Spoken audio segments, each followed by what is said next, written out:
You know that feeling that's going around the workplace right now that no one really wants to be here? Yeah, if you haven't really put a finger on it, that's what we're all experiencing right now. And that is what I'm so excited to talk about. I have Grace Lee with me, my new brand manager. No. Yes. The hand And waves. we were talking about what's like top of mind in the workplace, what's going on. And Grace, you said it. And I was like, oh, we got to get this on camera. You said, I think people are in these jobs and they don't want to be in them. Like this is this moment in time where because of the economy and the uncertainty and you don't really want to shake things up almost to the end of the year, post summer. Like a lot of folks are in jobs just kind of doing the day by day, going through the motions, and they don't really want to be there. Now, why is this so important for us to talk about on the show? Well, if you're a manager, if you're a leader, if you're a business owner, this is what your employees are experiencing. So that is what we are so excited to talk about. I'm Leah Garvin, and this is the new Manager Playbook, and I'm on a mission to make managing your team the easiest part of your job. And that job is hard when no one gives a shit. So that's what we're here to talk about today. Thank you for Woo! joining me. Awesome. Well, Yay. Grace, if you want to introduce yourself and kind of share really what you're experiencing, and what you're seeing trending, across Gen Z folks and folks in your network, because I think it's a really great opportunity to give our listeners a real sneak peek into actually what people are feeling on our teams. Fully. Yeah, I'll just intro myself briefly. Hello, I'm Grace, Leah's new brand manager. Super excited to be here. First ever podcast appearance, so bear Yes. with me. But yeah, I mean, a little like 30-second elevator pitch on who I am. I'm from the Midwest. So, born and raised in the state of Michigan, Midwestern gal at heart, California transplant, as I like to explain myself. Moved to California 6 years ago. I went to Sonoma State. So moved out here for college. My family also moved out here, moved to Petaluma. So that's what brought me out here. I studied international business and Spanish in college. So I was a double major. And then all throughout college, I worked in the retail space. So I worked in retail management, growing, scaling teams, opening stores for Lululemon and a brand called Veronica Beard. So moved into more of like the luxury fashion space. Super fun. I love the fashion world. But I've always been like a marketer, loved making content all throughout college, started in my dorm room, and then just kind of fell in love with the concept of content Love it. creation and social media. And so really wanted to give social media a shot, marketing post grad. Long story short, wanted to try out the sales world. Yeah. Tech is booming in San Francisco and it isn't going anywhere. And I had an opportunity to enter the sales world at actually a crypto based company, so Web3, totally tech focus, like jumping in the deep end. Yeah. My friend worked for the company. There was an opening, and then it just aligned. And yeah, that's what I'm currently doing, working in Yeah. sales. Full transparency, not really sure if the Web3 space is for me. So kind of, So this is a great so this is yeah. the perfect segue, right? Is like I love this. And thank you for sharing your background because I think it gives folks a sense of first of all what's going on with, you're 24, what's going on with Gen Z right now is there's a lot of different you've explored a lot of different areas from retail to athletics to now sales to tech. So there's a lot of exploring different industries, different types of roles. And the perfect segue was you're in a role, right? You're doing, some part-time work as well. And like the question is this for me? And I think that's the That's the thing that I golden want to really question. unpack, right? Like Yeah. what that's feeling like. Yeah. Yeah, I mean, I think that's the golden question that all like I'm like I said, I'm 24 years old and so almost at that quarter life crisis and I'm definitely feeling that. I mean, I listen to Mel Robbins' podcast like about being a 20 something all the time whenever I'm having like an existential like crisis on my like who I am, what am I doing? And I think honestly, just everyone feels those feelings like in every season of life that they're in. People just don't talk about it. So I Yeah.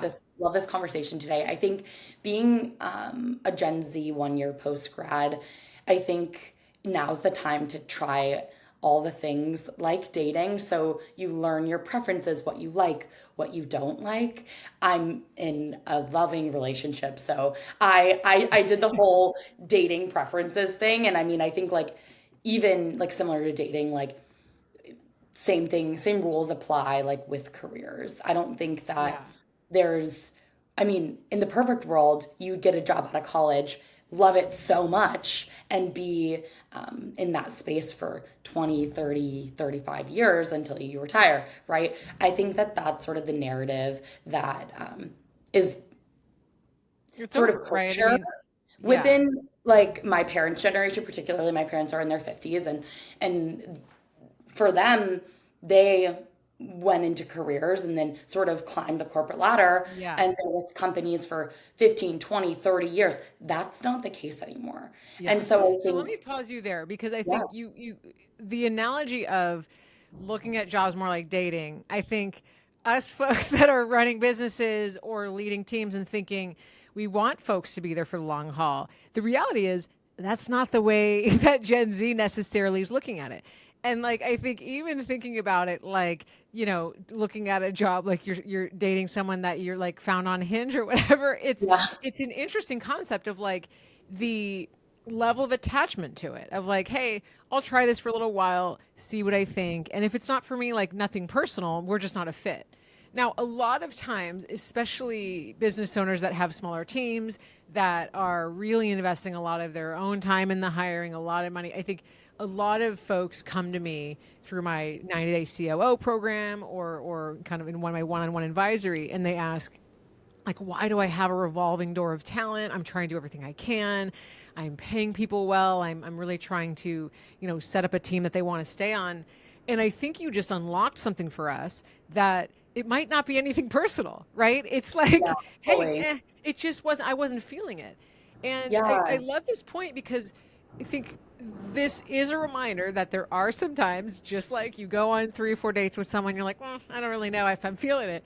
That's okay. And there may actually not be a ton that we can do as leaders to prevent that. It's just part of acknowledging the reality in the state that we're in, that yeah. we might be in this thing of like we're like dating employees a little bit longer than we thought. And so I love that you call that out because it is a shift. And like you're saying, if you are Gen X or millennial and you're leading a team, or even boomer, like your view on this and company loyalty and how, what it means to actually go through an onboarding process and how long you should stay and what that means. We have different views on that. And that's just the fact of the matter. And so I think it's a reminder that there are best practices we can put in place with hiring. There are things that we can do to make sure we're finding folks that are more of a fit. But sometimes it's just like, just not feeling it, right? Yeah. I think I want to add something there. I think like Yeah. being freshly post grad, like you said, the economy is not great right now.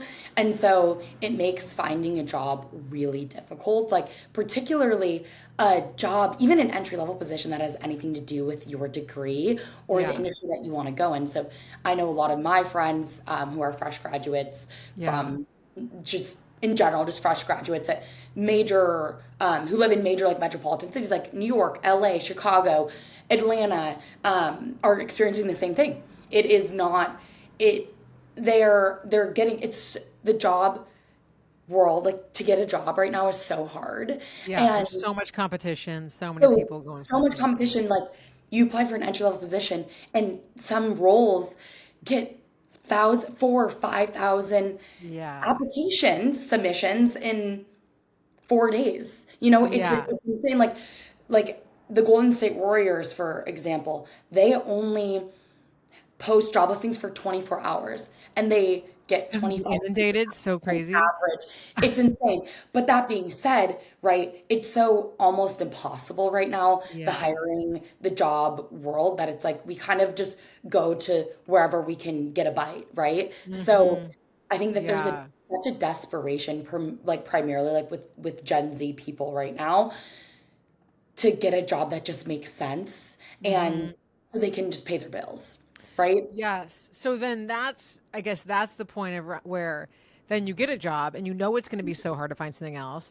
that you end up staying, even if you're like, Okay. oh, it isn't for me. Yeah. So Yeah. then Or you're in the, even if, instead of just dating cat, like yeah, you stay in the bad relationship where like totally. you both are just like, Totally. okay, we'll just sleep in different rooms and not really talk to each other. I Like know. now you're in that phase. Yeah. Yeah. You're Yeah. separated, but you still live Yeah. together. No, It's yeah, just, fully. Yeah, yeah. and I think So, that that's where a lot of the, I think that's where like a lot of the, like like the instability for Gen Z is mhm. like in their jobs, like it's so prevalent right now, and I think that's why too people in our generation job hop so much is Yeah. because Yeah. of A, that instability and the fear that you're going to get laid off Hmm. just because the economy is just not great. Companies have to make budget cuts. Companies have to um, like lay people off. Um, so I think in that it's just creating a trend of not staying in positions like longer. I think Yeah. realistically, I don't necessarily know if it's a characteristic trait of our generation just holistically, job hopping and not staying in jobs super long or like having like company loyalty. I think that's what we want. Like I would love to find a Yeah. company, be there for 3, 4, 5 years, really grow within the organization. I just think that with the economy, with the state of corporate America nowadays, primarily, like there is this sense of instability, and so Yeah. I think Gen Zers definitely feel that, and so Yeah. that's the way, like the attitude and the way that people in my generation are acting with like career changing and pivots and Yeah. job Yeah. jumping and all of these things aren't Yeah. coming because we want like to have to be that way. It's because we don't Hmm. know another experience. You Oh, know what that's I just so mean? And interesting. Yeah. yeah, And it's like, it's not like, sorry, I'm bored of this. It's like, well, hey, if this company isn't feeling like they're looking out for me, there's not opportunities, or it's looking like there's a lot of instability, maybe I should get ahead of that and make a move yeah, so that I don't get laid off. But I want to dig more into staying in a job when knowing there's instability, knowing there's millions of applicants for a single role. So let's talk about the sentiment of staying in a role that you're not really enjoying. And if you could wave a magic wand and have a leader like do certain things to help make that experience better for you, what would some of those things be besides pay you dramatically more yeah, money, which I think, but yeah, like if you're leading a team and you have employees, I think all of us are wondering that, okay, there might be folks on our team that don't would kind of move on if they could, but they're here for the long haul. How do I make that experience better? How do I maybe turn it into a place that they do want to stay at? Like what are things that you would like to see leaders doing? yeah. I mean, I think And it honestly, can't just just be pay me knowing. more money. Yeah, I mean that Sorry. too, right? Money talks. But I think just knowing your team, like on a Yeah. more personal level, is so important for retaining talent and creating that sense of loyalty that we were talking about Yeah.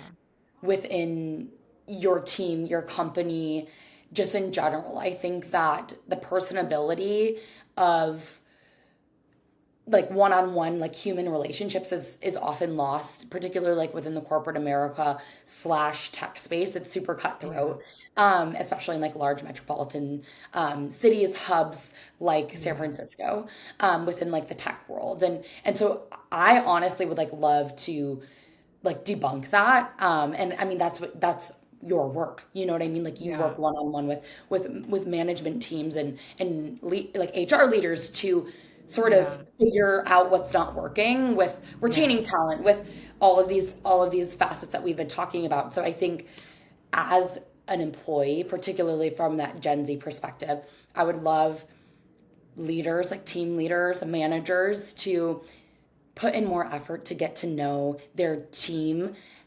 their team honestly as like a one-on-one person, not just an employee, not just a number. Like I think Yeah. that that's probably the biggest thing that I've noticed and from my friends, from my network Yeah. of young people is we've lost the one-on-one human connection Yeah. within the workforce. And so I think number one, cultivating that, bringing that back, getting to know your team one on one, and actually creating outings Yeah. within your team, like outside of the office, that Yeah. or wherever, maybe potentially like if you work fully remotely, having offsites Like a that Zoom are event or an actually offsite. meaningful. Yeah. Yeah. Exactly, that you actually get to know your team. And also I think being there to support them, like in every area in every season that they're in, and creating like a very much open door policy with open Yeah. communication is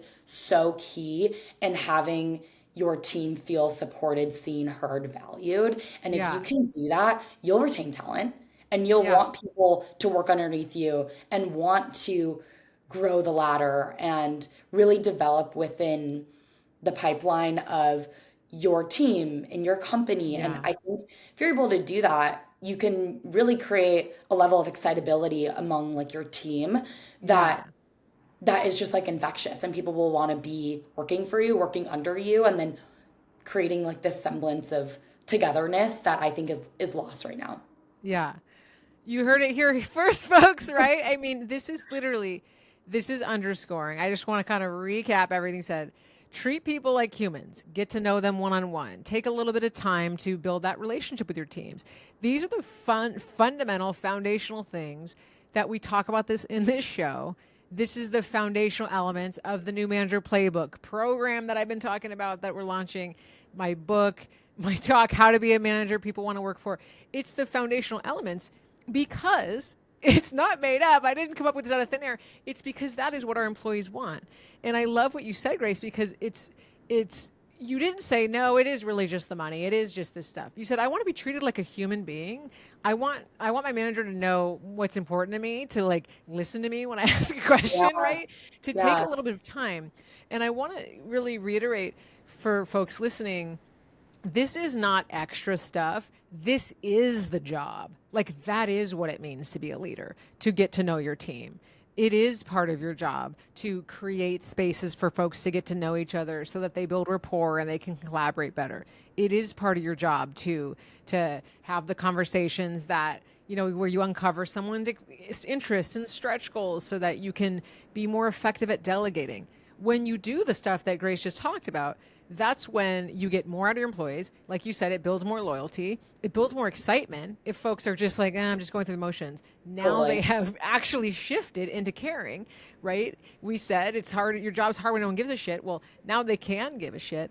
And so I'm all amped up from that because not because No, of my totally. second coffee here, but because you're literally like, we're all wondering how to re-engage our teams, and you just freaking told us. Like, Yeah, you I mean, just told us the answer to that. like if you're onboarding someone, we call it syllabus week. Like when during onboarding, like Gen Z Yeah. refers to it kind of as syllabus week, like within the Oh, workspace, that's within great. any professional environment. Yeah. Take that time to just really have one-on-ones with your new hires.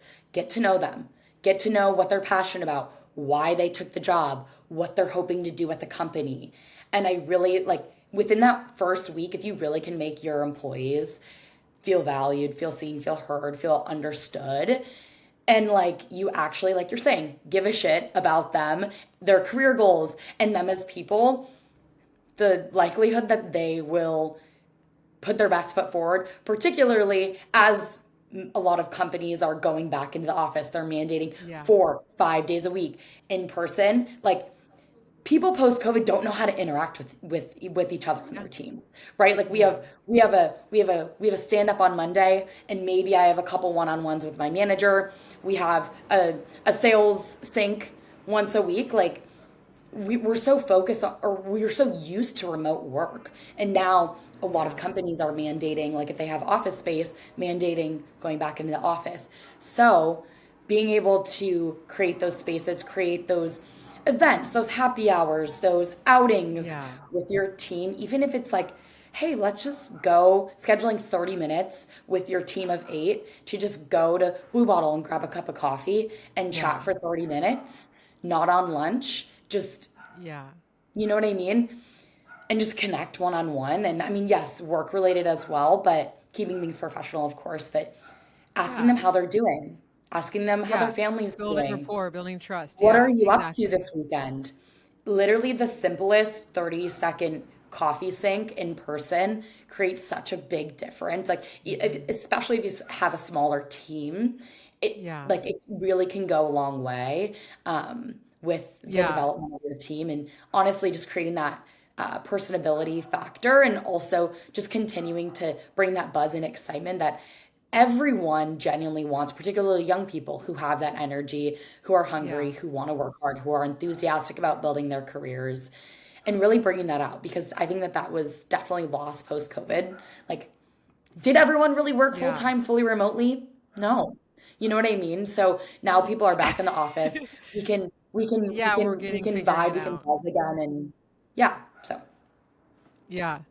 Yeah, and I mean, I think, if you have teams where you all work remotely, you can do parallel things, like you said, right? Have a virtual fully, coffee time, have whatever that looks like. But yeah, you pointed out there's the activities, which may involve, additional time, like a coffee or a team event or something like that.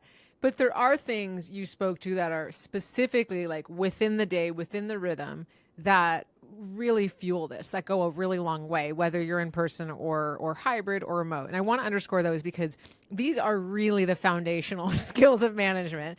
And again, if you're kind of unclear, hazy about that, the new Manager Playbook program is a digital program that literally gives you all of the tools that we're talking about. So reach out at leahgarvin.com/program to get on the early access list, because it's game changing.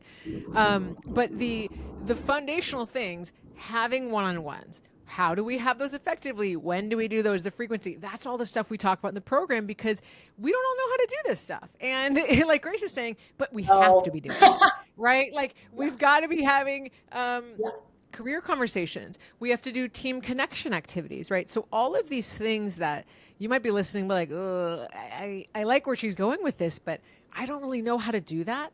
That's why we've built this program, because it gives you all the tools you need. Now, whether, I think the big question that I hear from folks is, I am so underwater. I am so slammed. I don't even have time to take a second to do this.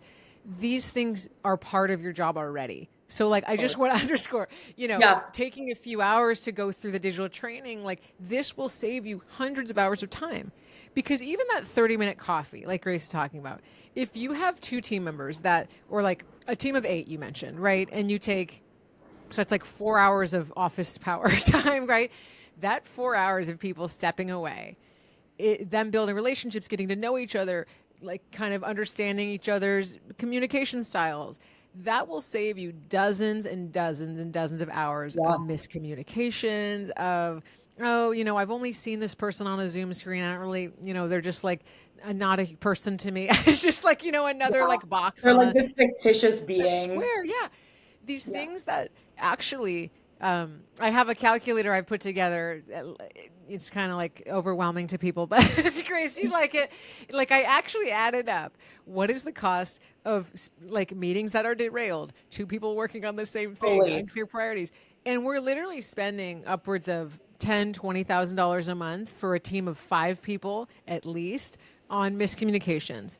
Those are the things that we're resolving through what Grace is talking about, through these touch points, in person or via Zoom or Meet or whatever your tool is, like, just like where people are talking to each other. You know what I mean? Yeah. And It's like scheduled sanctioned time.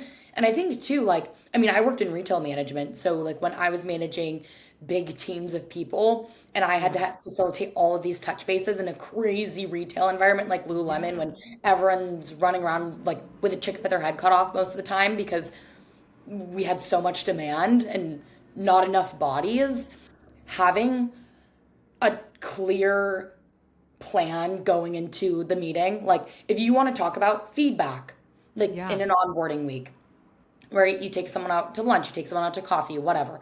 Just, yes, getting to know them personally, but also intertwining super important components of your professional relationship to like better understand how to work with them and how to yes, cater feedback, difficult conversations, delivery of XYZ to one specific person, particularly with feedback, it's going to save you so much time and so much Yes. energy.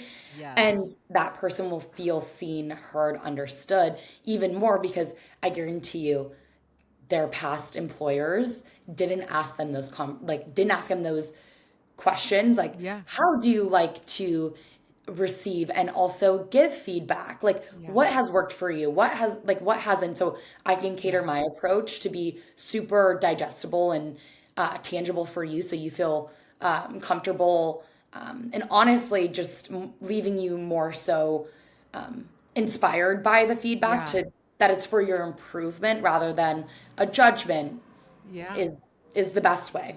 Absolutely. I literally didn't even know we were going this direction. It's amazing. I mean, you've literally, again, underscored from an employee's perspective, Gen Z, which is going to be the biggest population in the workforce, like in the coming years, Yeah. what folks are wanting. And so, if you want to figure out how to actually be ready for this, this is literally why I built the new Manager Playbook program. And so I encourage you to check it out. Head to leahgarvin.com/program, get on the wait list for early access because this is the tool to be able to do the stuff that we've talked about today. Because if you're just kind of trying to wing it, like, do you want to learn at the expense of your team?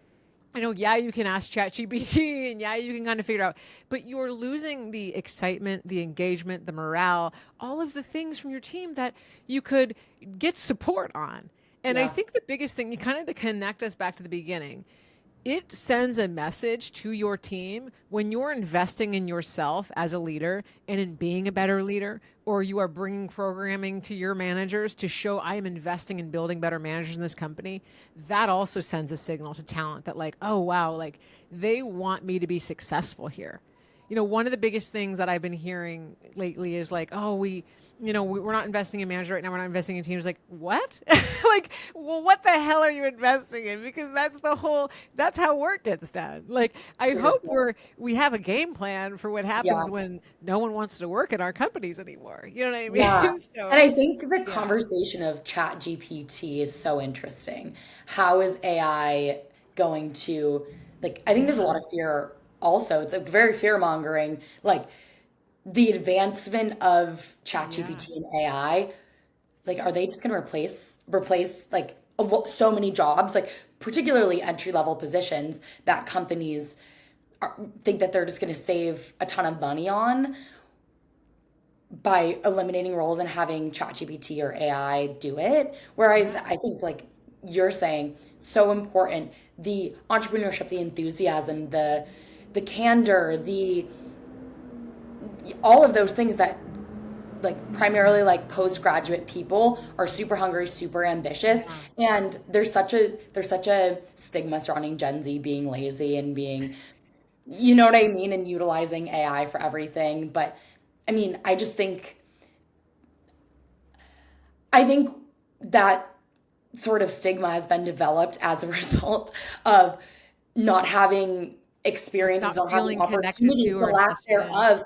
opportunities within the workforce to really like prove ourselves and Mm. showcase who we are, what we can do. Yeah. And so I mean, the new manager playbook is really just going to change the game with sort of reinvigorating the zeal amongst teams Yeah. and particularly amongst management because it really is a trickle down effect. When you have a super Yeah. great leader, super great boss, super amazing manager, that's just like a ripple effect and a domino Yeah. effect like down throughout your teams. And so I think I love this conversation of it being, no, we need people that are genuinely excited and want to grow, scale with Yeah. with companies, within teams, within businesses. And I think that that's just a huge conception amongst like corporate America and their relationship with Gen Zers, like particularly like hiring Gen Zers, like, oh, we'd rather just have AI do it. You know what I mean? Where that's Yeah. actually like the worst thing that you could possibly do because AI doesn't have that human excitability component Yeah. that our generation really brings. Um, and I Yeah. think that that's like our superpower is our excitability, our entrepreneurship, Yeah. our, yeah, just zeal that we bring for enthusiasm. Like I always say, I'm the personality hire. Like I bring a lot of I yes, like on paper I'm smart. I had got 2 degrees, but my what I bring that people say like with teams that I've worked on, I bring the energy, right? Like I Yeah. bring the excitement, and I think that that's what corporations, I think that's what teams need. And so being able to cultivate that like through the new manager playbook and really finding those managers who are able to bring the enthusiasm even when they're Yeah. stressed out is Yeah. really going to be a pivotal shift that I think we need to see in the workforce. Yeah. Yes, mic drop. Well, I think that is the perfect place to wrap. Thank you so much, Grace. I am so excited to have you on the team, both skills and Yes, personality. Double personality threat, matters triple right threat. here. Let's go. And thank you so much. Grace will be on the show many more times from here. And Yes. yeah, get on that early access list, leahgarvin.com/program to sign up and learn all the details. It is game changing. I will be having Megan on the show soon, my co-creator Woo! of the program, to share a lot more about the nuts and bolts of it, why we created it, what it's about. But why not hop on that list now? So thank Right. you so much and see you next time. Thank you.